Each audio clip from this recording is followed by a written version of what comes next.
जी अस्सलाम वालेकुम दोस्तों, मैं हूं आपका अपना होस्ट खालिद खान और आप देख रहे हैं रेमर खान न्यूज़ अपडेट। जी दोस्तों, आपने सुना होगा कि समंदर, दरिया और पहाड़ों से मोती, हीरे, जवाहरात, सोना आपने निकलता हुआ ज़रूर देखा होगा। आज हम आपको एक ऐसे शख्स से मिलवाते हैं जो कि मिट्टी में सोना देखने की सलाहियत रखते हैं। कि आपको अल्लाह पाक ने इतनी सलाहियत दी है कि आप मिट्टी में सोना देख सकते हैं। आखिर ये कैसे मुमकिन है?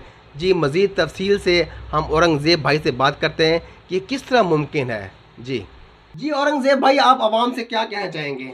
बिस्मिल्लाहिर्रहमानिर्रहीम। खालिद भाई, आपका बहुत बहुत शुक्रिया, आपने हमें टाइम दिया है। हम न्यारा वगैरह जो मिट्टी होती है सुनारों की, हम उनसे मुख्तलिफ़ शहरों में से लेके आते हैं इधर। उसके बाद जो न्यारा होता है उसको मिट्टी जो होता है उसको न्यारा बोलते हैं।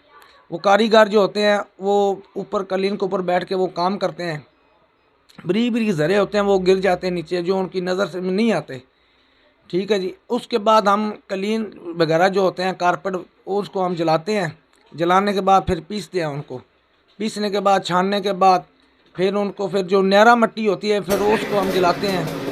उसको जलाने के बाद फिर वो देखते हैं, अगर हमें कोई ज़रे बड़े बड़े नज़र आ रहे हैं, अगर नहीं नज़र आ रहे तो हम फिर उसको धोने लग जाते हैं, पीस के ना धोने लग जाते हैं। धोने के बाद फिर हम उसको मकनातीस वगैरह मार के तो लोहा वगैरह उठा लेते हैं। फिर वो जाता है दूसरे मरहले में, तेज़ाब वाले। तेज़ाब डालते हैं शोरे का। उसके बाद वो जो होता है पीतल, तांबा, चांदी वगैरह जो होती है वो खा जाता है। सोना जो होता है ना वो तेज़ाब नहीं खाता। उसको फिर हम पानी से धो के फिर पारा डालते हैं।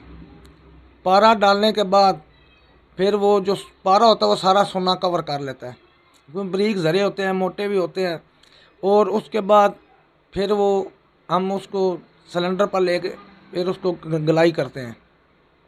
गलाने के बाद फिर हम जाते हैं लिबार्टी वाले के पास। उसको अगर रेट उसका सही है, दूसरी लिबार्टी वाले का अगर जिसका अच्छा मुनासिब रेट होगा हम उसको दे देते हैं। चांदी। और जो बाकी लवाजमात होते हैं, चांदी जो होती है वो पानी बन जाता है। उसको फिर हम उसमें तांबा डालते हैं, पहले खाद डालते हैं उसको असर तेज़ाब का ख़त्म हो जाए। उसके बाद हम फिर उसको तांबे में उसको लाते हैं। फिर वो चांदी जो है ना वो रुई की शक्ल इख्तियार कर जाती है, वो नीचे बैठ जाती है, बुरादा हो जाता है। उसके बाद फिर हम उसको सुखा के वो भी गलाई करके फिर भी वो अपनी असल हालत में चांदी भी आ जाती है। तो मेहनत में अज़मत है। आवाम से यही कहते हैं कि मेहनत करें, अपनी हक हलाल की रोज़ी कमाएं बस।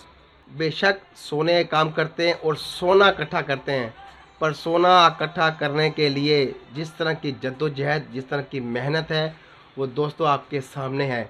इसका मतलब ये हुआ कि मेहनत में दोस्तों अज़मत है। जी।